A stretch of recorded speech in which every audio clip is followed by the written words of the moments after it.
Yo, what is up? Welcome back to another live stream right here on Free Will Photos. I just moved my monitor, so it means I got to move my webcam just a little bit here. It's too much headspace up there. All right, I think that's a little bit better. So today, what we're going to do is something a little bit different. I'm not using ON1 today. I'm going to be using Luminar. I'm looking at incorporating third-party applications more into my workflow. And the way that I'm doing that is by using them as a standalone to figure out where these programs really shine and where ON1 can really use the boost from these programs. Well, one of the programs that I have invested in when it came out is Luminar AI, and I personally have not used it much. So today I'm going to try it out, and I've been seeing on YouTube all these individuals making videos about Bokeh, Portrait AI, or something like that. So I figured, hey, why not try that out today? So let's go ahead and jump into the computer. So here we are inside of Luminar. Now, if you're not familiar with Luminar, that's okay. What we're going to do is look at a feature today. And if the feature is worthwhile, then, maybe that's something you'll be looking you'll look into trying out for yourself, and we'll go from there. And I feel like my microphone might be a little too low. Okay, there we go. Now I'm getting the good signals on the computer there. All right, so let's just go ahead and open up a photo, and we'll go over here to edit. Now, this photo was taken a long time ago. This is my oldest daughter, Anaya. Sorry, had to clear my throat. This is my oldest daughter, Anaya, and as you can see, she was a very little kid at the time. Now, I don't remember what lens I shot this on, in fact. So one thing that I'm not a fan of with Luminar is, in order to get information, unless someone knows how to do this, you have to be in the catalog mode, and there is a section that you can open. Here it is, down here at the bottom. So let me get my face off the camera. There we go. So down here at the bottom where it says Family Day, you can click the little eye icon, and it brings up sorry, it brings up this this information here. All right, so this was shot on a Canon EOS T3. Wow, I remember this camera. I actually had to return it because financially we could not. I spent a lot of money on the camera anyway. It doesn't tell me which lens oh, here it is. EF 75 to 300. This is an f4 to 5.6 lens, and obviously I shot this at f4.5. So just a little bit over, and this was at 120 millimeters. So there's the metadata for that. The reason why I wanted to show you that is because if this Portrait AI works the way that everyone keeps making it out to work, then maybe investing in the fast aperture glass, like the 1.4s, the 2.8s, and things of that sort, maybe you won't have to do that. So let's go ahead and take a look. Now, I'm not going to do any editing to this photo, and I think this is a JPEG as well. I really wish that I didn't have, yeah, it's a JPEG. Really wish I did not have to go back and forth. If you know how to see the image settings inside of the edit module or edit window, please let me know.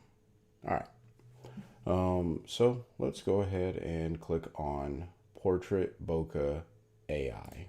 And let's see what happens here. So first off, it looks like you have to click and then increase the amount, which that makes sense. And I'm going to put it up at 100% just to see what happens. Doesn't look like much of anything is happening. Yeah, I'm not seeing anything happen here? It's a little disappointing. Oh, okay. There it goes. My computer was just moving a little slow. So yeah, that I can see that. Yo, Alan, what's up? Okay, you use Luminar for sky replacements. Yeah, you're right. The new version of ON1, they are going to come out with sky replacements. But yeah, I actually purchased Luminar for that exact same reason as well, for the sky replacements. Back when I attempted to do landscape photography, I don't do it as much anymore. Now I do mostly around the house, macro or tabletop product type photography. So yeah, but definitely I can understand using Luminar for that. So here is Portrait Bokeh AI at 100%. Now, let me explain what's happening here, at least from what I can understand and from what I gathered by reading through some articles online as well as watching a few videos. So, what we have here is everything in red will not be affected by this particular and by this particular setting, right? This bokeh or portrait bokeh. Everything that's not highlighted in red is obviously being impacted. Now, you could see that this rail right here that my daughter is walking on seems to be pretty much in sharp focus. So let's go ahead and uncheck that. And yeah, nothing happened. So I guess it's not showing you everything that this is not affecting or that this is affecting. It's only showing the background, really. And maybe that's because of where I have the defocus set. So, and it's just protecting all of this, right? I'll be honest, guys. This is some discovery learning for me. As I go through this, I'm going to tell you, I have not used this. I'm showing you the first time because I think that this is how a lot of you are going to experience some of the features inside of software. You just turn it on and you try it out for the first time. So let's go ahead and see what controls we have here. So we have a brush control, and right now it's selected on focus, which, you know, radius, softness, opacity. I think we all understand those things. So I'm not going to say too much about that. And then we have defocus. So this is in order to paint in the focus somewhere, you will use the focus brush. So if I wanted this tree to come back into focus, I could probably paint the tree and maybe this tree will come into focus. Let's test that out. Let's see what happens. I don't know why you would want to do this, but maybe you would. And let's turn it off and turn it back on just to see. So this is with it off, and let's take a look at the tree. This is with it on. It's thinking, and yeah, okay. So as you can see, the tree is still in focus. Now, I'm not a fan of that, but we'll go ahead and defocus and we'll just paint this away, right? Because I don't think I need this tree in focus. Only thing that I need in focus is my daughter, and she's not a thing, she's a person. But in the image, I only want my daughter in focus. That's all I really care about, having in focus. I don't know why my computer is moving so slow today. And now I will go ahead and leave that be because it's moving pretty slow. But the radius of the brush, the softness of the brush, the opacity, I think we understand how brush settings work. If you don't, please leave a comment down below. Let me know, like, hey, Chris, I don't understand how brush settings work. Please explain it. And maybe that's something I just do a video on. And then there's, of course, the restore brush. Let's see what that does. It's kind of hard to, let's see, maybe we'll just paint it over here in the grass.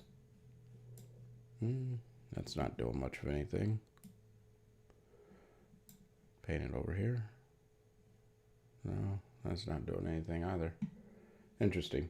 I'm not sure what the restore brush does, but that's something that I will look into. Let's go ahead and come over here to, scroll this up a little bit, come over here to the background settings. So as you can see, I'm more focused about the background.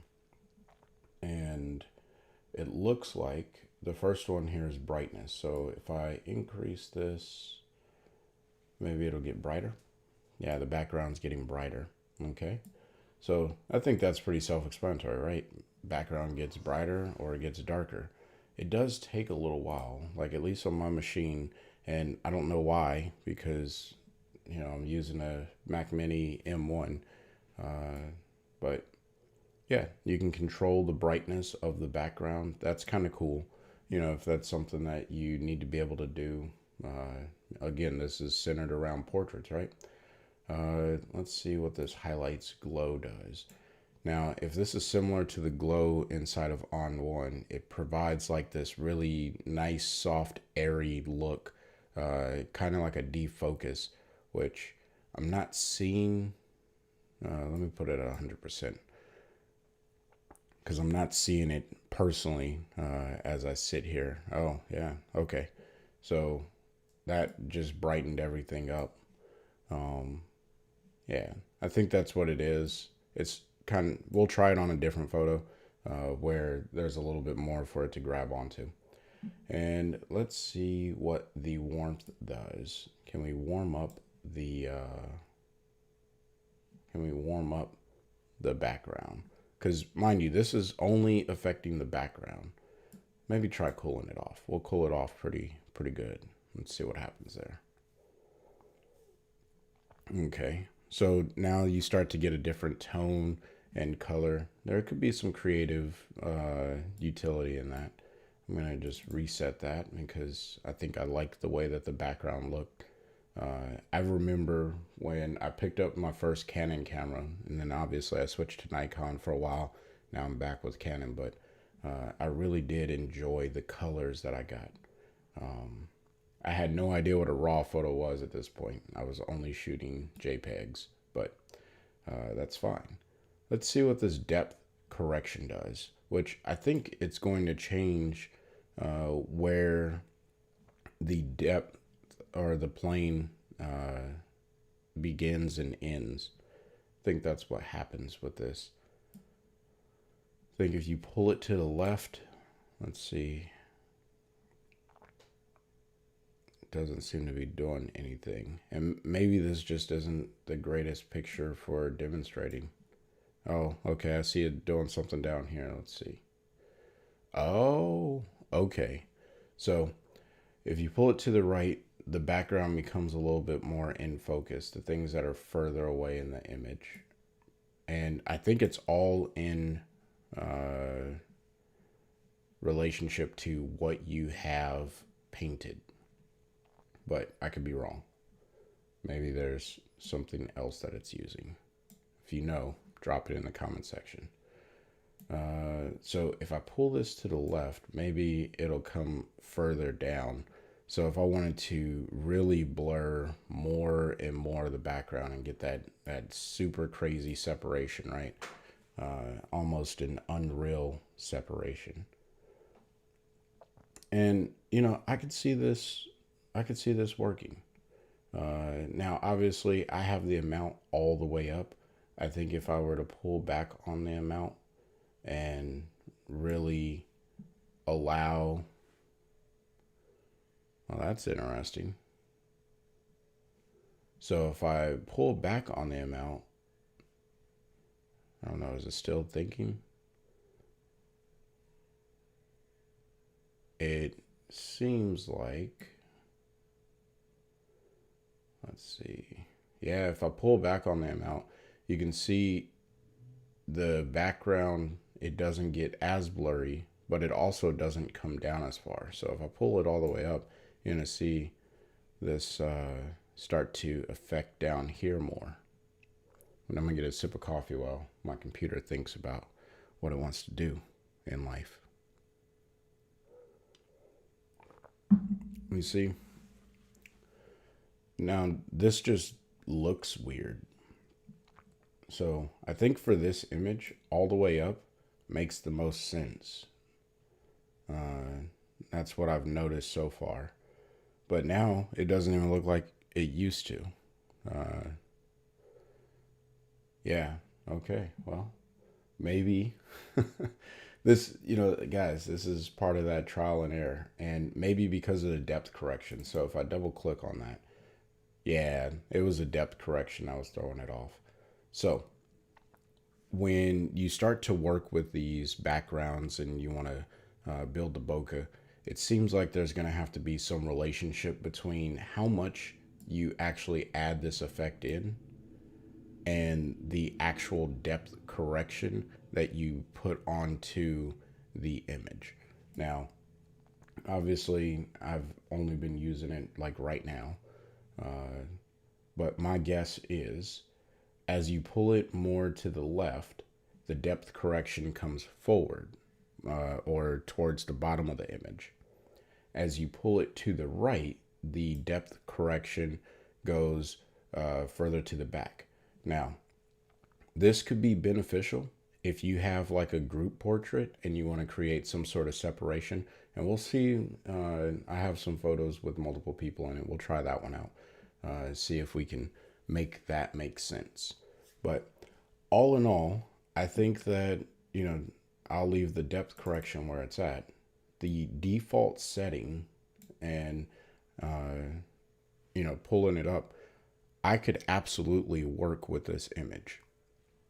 Going from this, and mind you, this is shot with a 70 to 300 4.5 to or f4 to 5.6, right? This is not one of those super fast, crazy blur to background type of lens, but we're getting some good separation and some good blur. The last fader here, or the last slider, is the edges correction. So maybe, correcting the edges, pulling this to the left or right. And this is something that I would like to really, when I pull it to the right, it seems to make more of a inward correction, smoothing by going more into the subject. And then if I pull the correction further to the left, it's probably going to make it a more sharp selection, which is what it looks like it did. And that could be very beneficial, especially when you're trying to fine tune and make this not look like it was computer generated. But this is, guys, this is the future of photo editing.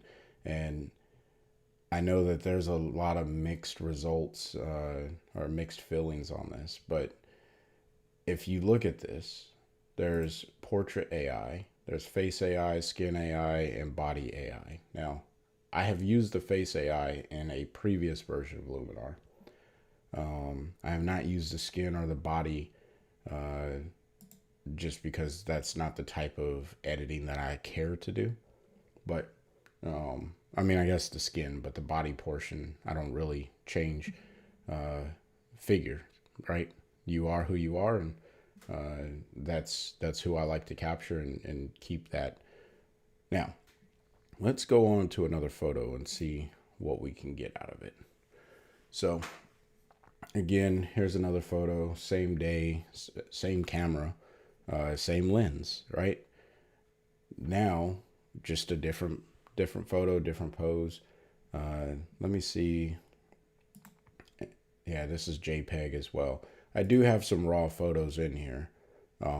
So we're going to take a look at how this responds on a raw photo. But for now, we're just going to go ahead and crank up the amount on this one.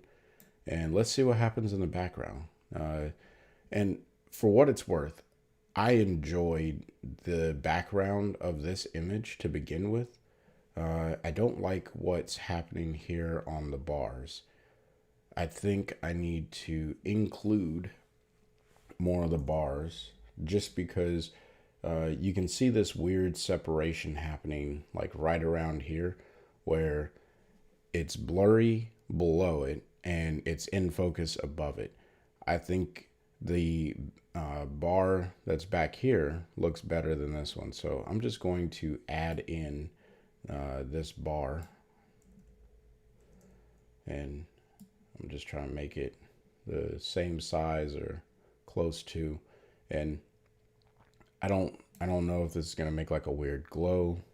Yeah, okay. See, so a lot of these things you can fix, uh, which is cool. You know, it's nice that they give you features or tools so you can edit the image and make it look more appropriate.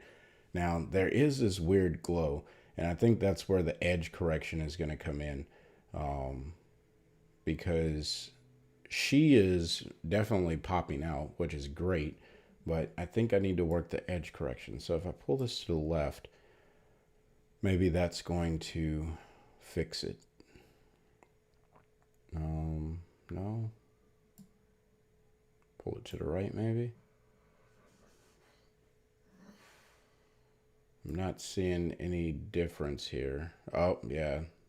So maybe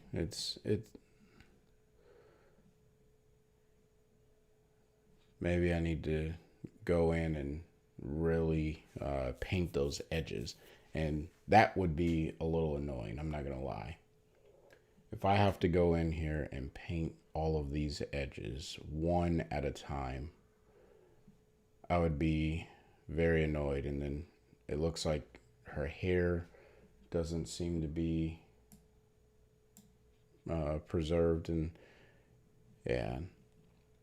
So this is where, can I zoom? Yep. And then got to come over and probably zoom some more and come over, and we'll just add in all of this that belongs because it's part of her hair, right? Or it is her hair, not part of her hair. And we want what would have naturally been in focus. And you know, the cool thing about software like this is you get an opportunity to choose what you think would look appropriate. And now looking at it from, you know, normal distance, it looks a little strange. I don't know. You guys tell me in the comment section what you think, looking at the hair. But around her left arm, sorry, getting a sip of coffee. Around her left arm here, there's still this weird glow. And I'm not sure what's causing that. Because when I pull edge correction all the way up, it doesn't seem to get better. It just makes, so maybe that's just the blur itself. So let me just pull edge correction all the way back down, and then let's just zoom in here and clean up this mask a little bit. Well, the mask looks like it's actually pretty good. Okay, let's do this. Let's turn this off for a second. Yeah, so in the original image, there is not a glow. You can see there's no glow. And then when the Portrait AI goes on, or Portrait Bokeh, whatnot, you run into this issue. So let's go with maybe a restore. Maybe this is what restore is for. I don't know. No, that's not doing anything. Let's try defocus. Or actually, I wonder if focus is what I need. Let me just drag that over. Yeah, okay. Focus seems to do a lot better job. So what you may end up having to do is paint over those weird looking edges And that seems to do a better job. The problem is you have to actually go in and do it and manually fix it, which, you know, if you are taking the time to edit your photos, I don't think that that's a big deal, but it is something to be aware of when using Portrait AI. And the crazy thing is, I don't know, maybe this is just me. Let me know in the comment section below if you run into this, but it seems like every time I watch a video of someone using a piece of software or a tool or whatever, it works perfect for them. And I go try it out on my photos, and not so much. It doesn't work out nearly as smooth as it did for them. And I'm like, well, I did everything that they did, so what's wrong? Maybe you guys have encountered that. Maybe I've done something and things have worked out. I think that many times I run into roadblocks or issues when I try to do things on this channel, which is great because it shows you how to overcome some of the challenges that you wouldn't even realize are a challenge until it happens. So, and it also shows maybe the intuitiveness of some of the tools. I don't know. But now that I've gone in and painted over that, it looks a lot better. So I'll show you the before and after. This is the before without any adjustment on the background, and then this is the after. And you can see there's a little bit more separation. It's not as good. I also have the amount pulled down pretty good. Maybe if I pulled it up some more, it gets a little bit better. But I don't know if I would want that much. This tool I would probably recommend using if you absolutely have something where the background, there was no separation, right? So let's take a look at something that might work a little bit better. So this one might actually be a good image. This is again another JPEG. So we will get to a raw image, but this one might actually be a good option for us to test out. The reason, one, I think she already stands out because the background is vertical. It's these little bars. Does she really need to be separated from it? I don't think so. But we're going to do it anyway because why not?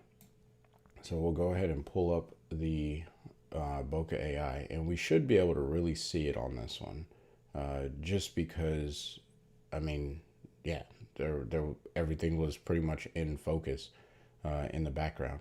And then we have her in the foreground. It did a really good job at masking her out. So I'm not going to complain about that. And there's no weird glow this time. So that's cool. No glow. So let's go ahead and pull this up a little bit more. And yeah, okay. So now that we have that going on, let's check this depth correction.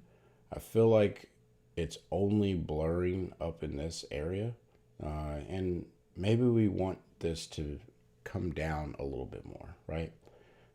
Because we want to get something that would look like a lens did it, but really separating. Now that is fantastic. That is fantastic. I mean, obviously, I have not been doing any develop settings on these images. I think that this one was probably right where I would want it to be. Here, we'll try something real quick, just because we're here, right? So we'll go to Enhance AI, throw in a little bit of accent. Think that'll work. Let's go into light, and we'll add in some smart contrast just to separate things a little bit. I think that we can open shadows on this image. And where is my, yeah, maybe warm it. Yeah, that's a little too much warmth. This might have done better with a LUT. But okay, so we can say this is a good overall image, right?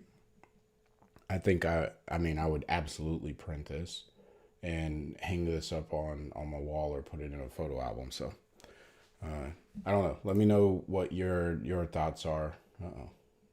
Sorry. Scroll wheel was over here instead of over here. Yeah, and the warmth here would be the background. So here, let's try it. No, no, it was in light. Let's just reset that so there's no warmth going on in the photo there. And then let's go ahead and warm up the background and see what happens in comparison to the foreground, which is her, because maybe you only want to warm up the background, right? Or maybe I'll cool it down a little bit to really bring out like some separation. And this could be a stylistic thing. I really do see utility in being able to correct some of the color or the brightness or just the warmth, the coolness or the warm the warmth of the background. Let me get a sip of coffee. Okay, so that one was actually pretty easy. Went really quick. Let's see. This is also another JPEG. I think we've seen JPEGs. This is a photo of my father. I'm just going to turn on the AI and see what happens. We'll go ahead and drag that up. This was actually shot with a Nikon D5200, my first camera. And this doesn't look like, this looks like a very cheap effect. I would not use it on this photo. Now, I'm sure I can sit here and play around and find the best way of adding this to the image, but I think the image as it was looks great. There's nothing in the background that really distracts me or makes me feel like, oh man, I wish that wasn't in focus so I can focus more on my father in this image. But if you find yourself being distracted by, a blue door and some straight edges, I don't know. I don't think that there's anything that is overly distracting here. So I wouldn't put this on the photo. I'll go ahead and turn that back on so you can see what it looks like. It just looks like a really cheap effect, and it doesn't really help with separating him. And that's the whole purpose of having that bokeh in the background. Unless you got like flowers or something and you want to make these cool patterns that of bokeh balls in the background. But I do think that the ON1 lens tool has some really cool features that I wouldn't come here for. So let's go to another photo. Now here is a raw photo, and this image is of my mom. Now I shot this with, again, the Nikon D5200, and I used my Nikon 50mm 1.8 lens. Now let's, just for comparison's sake, right? This is what it looks like when you have a low aperture on your lens. Let's see what I was shooting this one at. I shot this one at 1.8, 200th of a second. And as I said, it was Nikon D5200. For whatever reason, it didn't capture the lens data, but I know that this was shot with the 50mm 1.8. So this is what you would get if you were to photograph a raw image with a 1.8, right? Now, obviously, compression does play a factor. The background relative to my mom was pretty far away, right? So it's easy It was easy work for the lens. I was pretty close to her. The background was pretty far.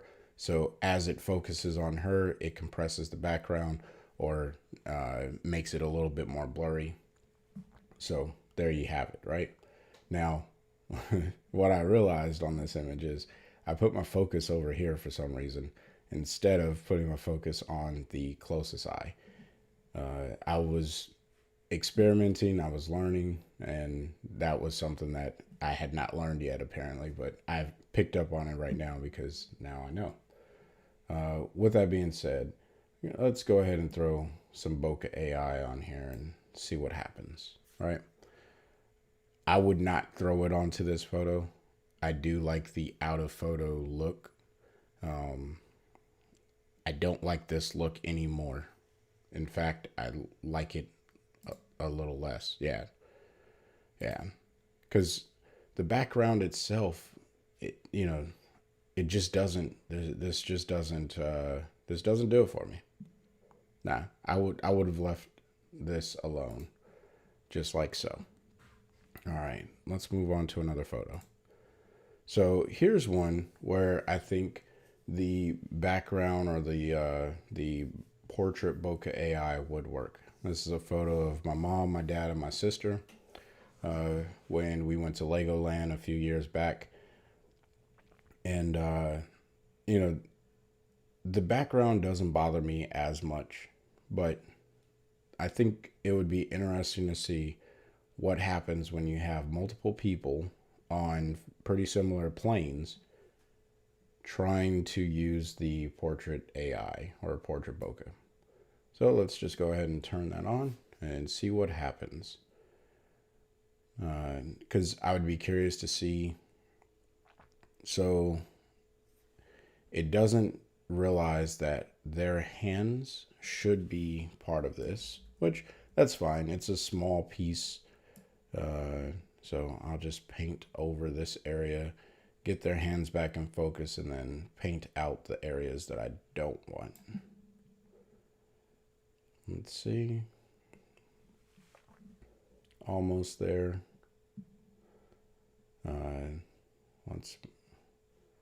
I don't know what's going on with my computer today. So looks like I got their fingers now.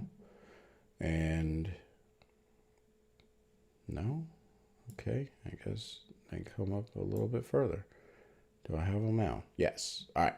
So now I would go into the defocus and I would just, actually, let me zoom in here. And we'll go a little bit larger brush. And now should be painting out this area. There we go.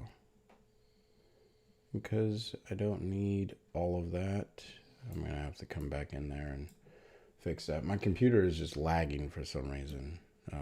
When I click to make a selection, it's just not keeping up with me.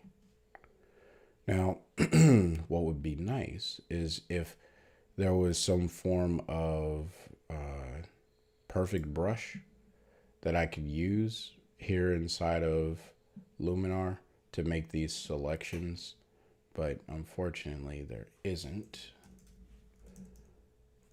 So, you're just off to your own mastery of using the brush. And I think I just painted her finger out again. We'll take a look at that. That may not be too weird from far away, right? Everything is about what does it look like when you're actually viewing the image, not when you're zoomed in, unless that's the way that you're viewing the image. You zoom in to get, some pretty good details, which I think I got that pretty well. We'll come down here and, I could adjust my brush settings. I'm not going to spend too much more time on this because I think you get the point here, right? So let's just zoom out And I think that looks okay. Obviously, I need to spend some more time correcting that. But it does a pretty good initial job at selecting the correct portions to put in focus. Miss this area here. And it just looks weird. I guess I could also crop this out, but if, I really want to demonstrate that, and then it should have this defocused. I think the verdict here is if you have more than one subject in your photo, you're going to spend a little bit of time making corrections, and I think that just there's nothing wrong with that, right? Considering the fact that I'm just going around and making fairly minor corrections, right? But now I have a pretty decent selection. The background is pretty blown out and some sort of a bokeh like concept. If I pull this down, we'll see what this looks like. Because I don't think that it needed a whole lot, but again, there's the weird glow around my mom's fingers there. But ultimately, I think this is a good edit, and the tool works. Now, here's another one. This is one of the performers at Legoland. Obviously, the background is pretty in focus. Let's see what I shot this one at. I wonder if I can get info. Show histogram, maybe? Nope. Yeah. So we'll just come back over here to catalog. So this image was shot at f4.8.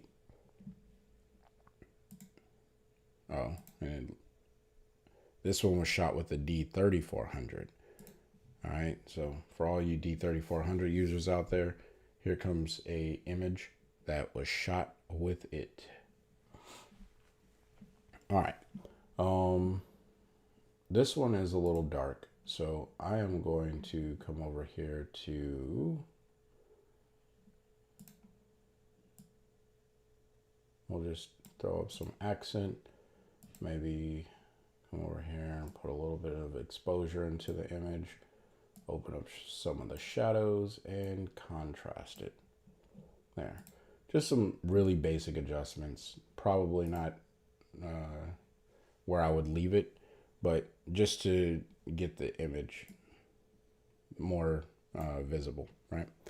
So let's go ahead and pull this up and see what happens with this one. We're back to a single individual. Because he's further away, the things in the background are a little blurred. Again, this looks like a cheap effect. And man, maybe I'm just being overly critical, but it just doesn't look logical. And maybe it's because I'm putting too much of it. So let me tone it down. Let's tone it down and see what happens. I guess, oh, so that looks a little better, but the problem, and here's the issue that I'm having. There needs to be some form of feather, because when I pull the edge correction up, you would think it's going to help blend the edges more into the effect. But it still just looks like he was cut out and then slapped onto this background. At least here, without it, he looks like he's part of the background. Now, there's some very sharp edges on this individual already. But to me, turning on this effect, it just doesn't make the photo it doesn't work for me. I probably would not use this on this photo either. All right, let's move on to another one. So here we are, and this is my daughter's soccer game. She is obviously here with a bunch of other people. I want her in focus. Everyone else can kind of be out of focus. So I'm going to pull this up, and if it keeps everyone else in focus, then I'm just going to paint them out and see what happens, what that looks like, right? So it looks like it's keeping the kids in the foreground in focus, which that makes sense, but that's not what I want, right? I don't want what makes sense. I want what I want. And this is where your creativity will come in, because you're going to put in an effect and make this happen on a foreground where it may not look appropriate. I would also say that this is a perfect effect that I would potentially take into Affinity Photo and blend as a layer, just so I get the effect that I really want out of it, right? So now they should get a little bit more blurry. Now it's just the top of their heads. So this may be where we pull in the depth correction, and let's see what happens.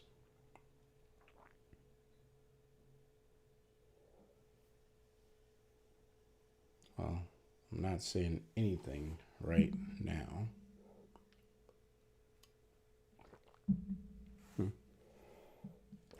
Okay. Maybe pull up the amount. Let's see if that helps.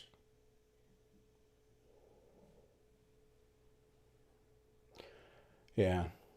So again, this is another, like the background here. There's this weird glow. It's unnatural. She probably should not look like that. And I'm not 100% sure what this restore thing does, right? I'm painting over. I don't know what restore does. So please, if you know what it does, drop it in the comment section below. But I would not use this effect on this image. So, I think we're realizing, hey, maybe this is not the effect that you would use on every single image. And now the last one here is a photo of my wife and my daughter. We're at Hershey Park in Pennsylvania, and there's a lot of people in the background. It was a pretty busy day. It's a amusement park. Let's see what happens. Hopefully it doesn't show up as like that weird glow that we got with the last photo with people in the background. Hopefully it just finds a way of blurring them naturally. And actually, I didn't even show you. This one was probably shot with the R6, yeah. So this was shot with the RF 50mm 1.8 on the R6 at f8. So I didn't use the 1.8, and in fact, I think it was so bright out there. What was I shooting at? No, I guess I could have. The math works out that I could have dropped down a few stops. So that was just my bad. I didn't do what I was supposed to do. Anyway, I could have put this at 1.8. I decided not to. I shot it at f8 for some reason. It's got her in focus. So we'll just go ahead and defocus her, because I don't know why she would be included. And it's AI. It's not perfect. I think it'll get better over time. But for the company to give you the option to come in here and make edits, I think that that's worthwhile, right? So this actually doesn't look bad.